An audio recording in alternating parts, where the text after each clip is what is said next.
sekarang saya akan melanjutkan yang terkait dengan bagaimana menerjemahkan bahasa real problem ke dalam formulasi matematis ya. Kalau kalian lihat gitu ya, di sebelah sini kelihatan kan? Ya, dia tuh sudah langsung ada formulasi matematisnya.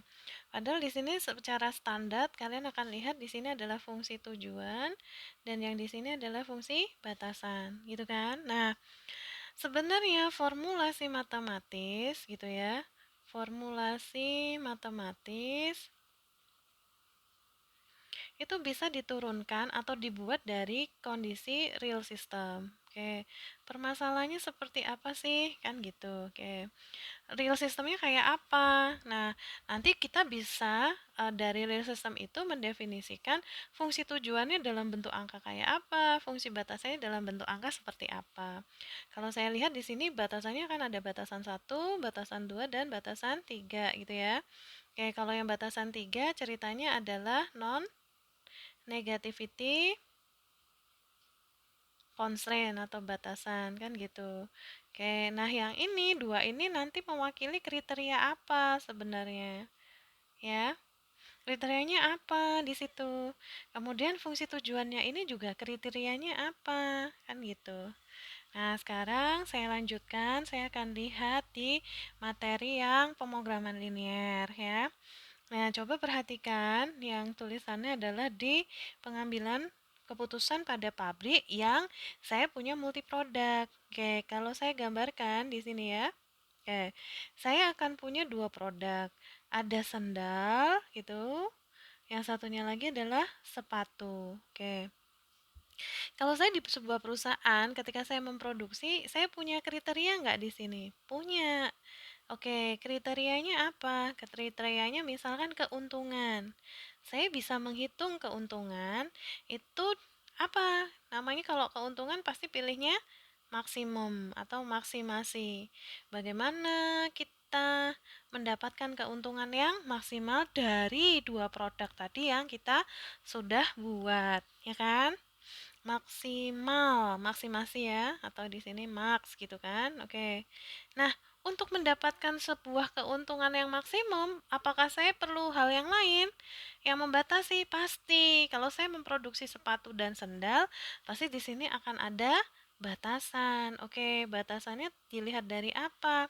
Contoh, misal ada tiga komponen. Satu adalah raw material atau bahan baku gitu ya. Kemudian yang kedua jam kerja karyawan. Yang ketiga kita bisa lihat dari sisi demand atau permintaan ya.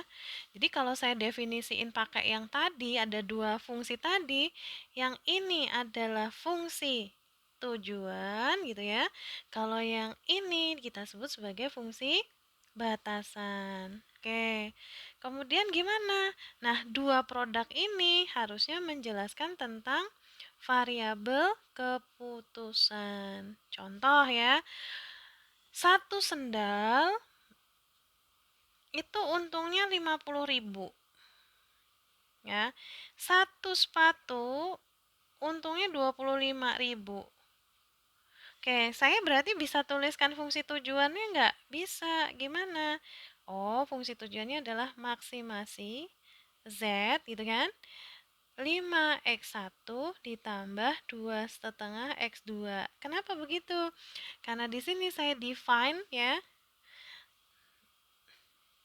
sendal itu sebagai x1 dan sepatu sebagai x2. Kemudian ini kenapa jadi angkanya cuma 5 dan 2,5? Karena dalam rupiah 10.000. Oke, sampai sini semoga jelas ya. Oke, sehingga kalau saya sudah punya fungsi tujuan, maka yang selanjutnya adalah apa? Buat fungsi batasannya. Oke. Buat fungsi batasannya. Nah, si fungsi batasan ini diambilnya dari mana? Tadi misal salah satunya adalah permintaan ya. Permintaannya ada gini, sendal nggak boleh lebih dari 20. Berarti X1 kurang dari sama dengan 20.